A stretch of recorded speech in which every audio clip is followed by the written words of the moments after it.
మీకు తెలుసు కదా ఎన్ని యుద్ధాలు ఆపాను. హాయ్ గైస్, పాకిస్తాన్ కి సంబంధించిన కన్సర్న్డ్ అథారిటీస్ మనం యుద్ధం ఆపేద్దాము, సీజ్ ఫైర్ చేసుకుందాం అని కాల్ చేశారంట భయ్య. ఈ రోజు 3:30కి సీజ్ ఫైర్ అంటే తెలుగులో కాల్పుల విరమణ.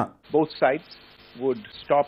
సో మన Indian authorities let ceasefire అని యుద్ధం ఆపేద్దామని ఒప్పుకున్నారంట భయ్య. నేవీ, ఆర్మీ ఇంకా ఎయిర్ ఫోర్స్ వాళ్ళకి విత్ ఇమీడియట్ ఎఫెక్ట్ అంటే 5 o'clock నుంచి ఎలాంటి కాల్పులు జరపకూడదు, ఎలాంటి యాక్షన్ జరపకూడదు అని చెప్పేశారంట. సో యుద్ధం ఆగిపోయినట్టే ప్రస్తుతానికి. పాకిస్తాన్ కి చాలా డ్యామేజ్ జరిగిందంట భయ్య ఈ 3-4 days లో. చాలా లాసెస్ ఇన్కర్ చేశారంట వాళ్ళు. అట్లుంటది మరి ఇండియాతో పెట్టుకుంటే.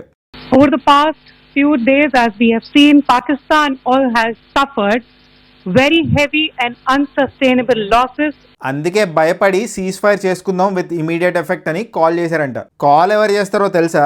సీజ్ ఫైర్ చేసుకుందాం అని. ఎవరి వైపు అయితే చాలా ఇంపాక్ట్ ఉంటుందో, డ్యామేజ్ ఎవరికైతే ఎక్కువ కలుగుతుందో వాళ్ళే సీజ్ ఫైర్ కి కాల్ చేస్తారంట. పాకిస్తాన్ వాళ్ళ డీజీఎంఓ కాల్ చేశారు మన ఇండియన్ అథారిటీస్ కి అరౌండ్ 3:30 PM కి అండ్ ఇమీడియట్ సీజ్ ఫైర్ కి రిక్వెస్ట్ చేశారు మన ఇండియన్ అథారిటీస్ కి. ఎవరైతే కాల్ చేస్తారో దాని అర్థం నష్టం ఇంకా ఇంపాక్ట్ వాళ్ళ వైపు ఎక్కువ ఉందని. డొనాల్డ్ ట్రంప్ గారు మీడియేట్ చేశారంట భయ్య సీజ్ ఫైర్ కి. ఇండియా ఇంకా పాకిస్తాన్ దానికి ఒప్పుకున్నారంట. కానీ మన ఇండియన్ అథారిటీస్ గానీ పాకిస్తాన్ అథారిటీస్ గానీ డొనాల్డ్ ట్రంప్ కి ఏం క్రెడిట్ ఇవ్వలేదు. బట్ ఎవరైతే ఇప్పుడు దాకా యుద్ధంలో పాల్గొన్నారో వాళ్ళకి హ్యాట్స్ ఆఫ్ భయ్య. ఎస్పెషలీ మన soldiers, army, navy, air force వాళ్ళకి నా సల్యూట్. అండ్ నార్త్ ఇండియాలో మన బ్రదర్స్ ఎవరైతే ఉన్నారో, ఎస్పెషలీ రాజస్థాన్, పంజాబ్, హర్యానా, చండీగఢ్ ఇంకా జమ్మూ కాశ్మీర్ లో మన బ్రదర్స్ అండ్ సిస్టర్స్ ఎవరైతే ఉన్నారో వాళ్ళ స్ట్రెంత్ ఇంకా వాళ్ళ బ్రేవరీకి నా సల్యూట్. అండ్ ఎవరైతే ఫేక్ న్యూస్ ని స్ప్రెడ్ చేయలేదో వాళ్ళందరికీ కూడా సెల్యూట్. ఐపీఎల్ మళ్ళీ స్టార్ట్ అవుతుంది భయ్య. ఒక న్యూస్ విన్నాను, యుద్ధం జరుగుతున్న టైంలో సౌత్ ఇండియా నుంచి 3 venues ని సెలెక్ట్ చేశారు to conduct the rest of the matches. ఇప్పుడు యుద్ధం ఆగిపోయింది కాబట్టి యాజ్ ఇట్ ఈస్ కంటిన్యూ చేస్తారా లేకపోతే ఓన్లీ సౌత్ ఇండియన్ వెన్యూస్ ని ఫిక్స్ చేస్తారా చూడాలి.